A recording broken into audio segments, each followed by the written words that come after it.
Sebelumnya, saya ingin mengucapkan turut berduka cita yang sedalam-dalamnya atas meninggalnya Ibunda Presiden Jokowi, Eyang Sujiatmi Notomiharjo.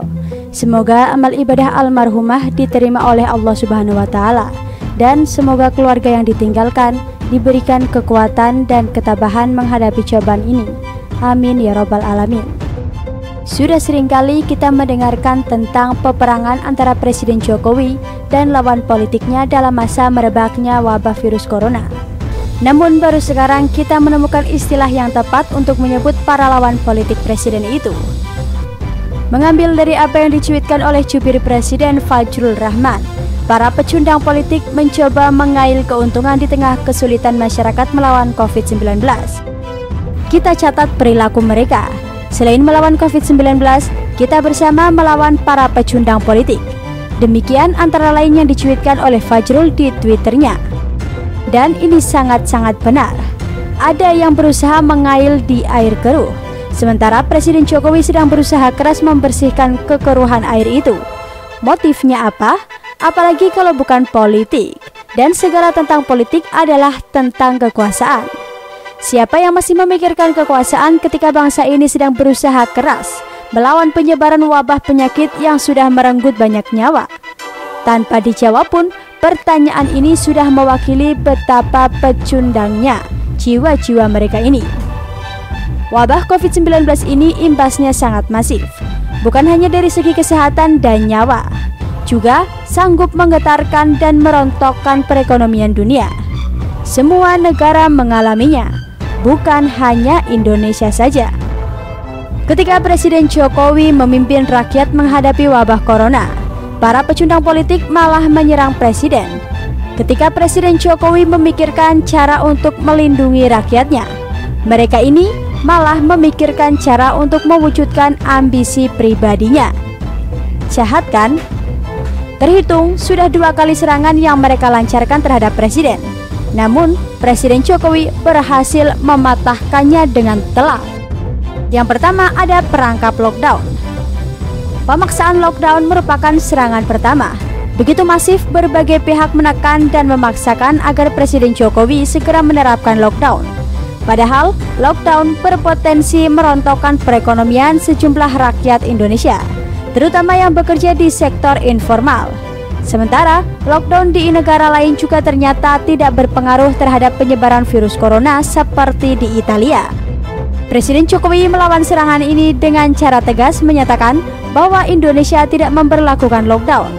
Gugus Tugas Percepatan Penanggulangan Wabah Corona pun dibentuk.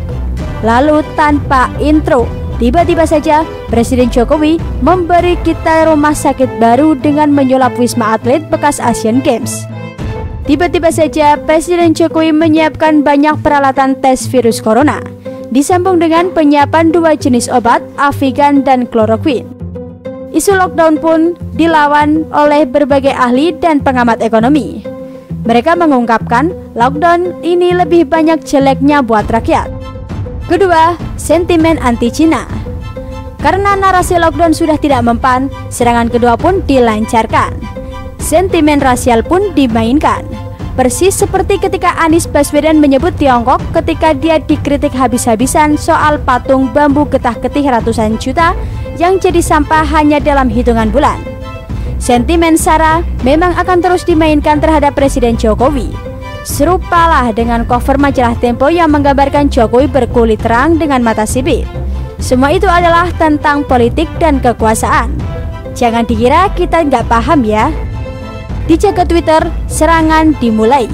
Salah satu pecundang politik, Said Didu, mantan pejabat pecatan yang diberi tugas untuk memainkannya. Biasalah dengan mencoba gerakan tagar alias hashtag dalam pola serangannya. Tentu saja serangan dengan sentimen rasial ini tidak mempan. Ya kalahlah dengan berita yang masif soal kekurangan perlengkapan medis buat para tenaga medis yang bertugas di garis terdepan lawan virus corona.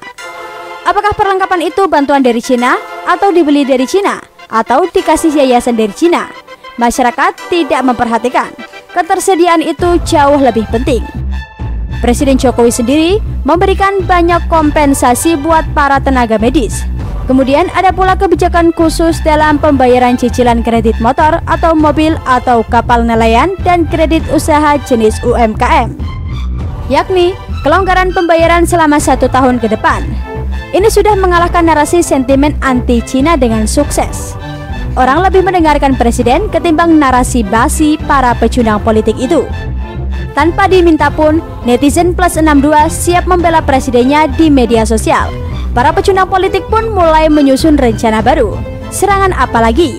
Sentimen agama sudah tidak bisa dimainkan. Bahkan Rizik Syihab pun ikutan bicara soal social distancing dalam artian mengendorse-nya. Serangan-serangan itu gampang ditangkis dengan cepat jadi basi. Karena yang mereka hadapi adalah Presiden Jokowi, seorang lelaki yang kuat fisiknya karena jamu dan keras kepalanya lebih dari batu, yang siap dibela rakyat karena kita tahu hanya rakyat yang Jokowi pikirkan, urus dan bantu.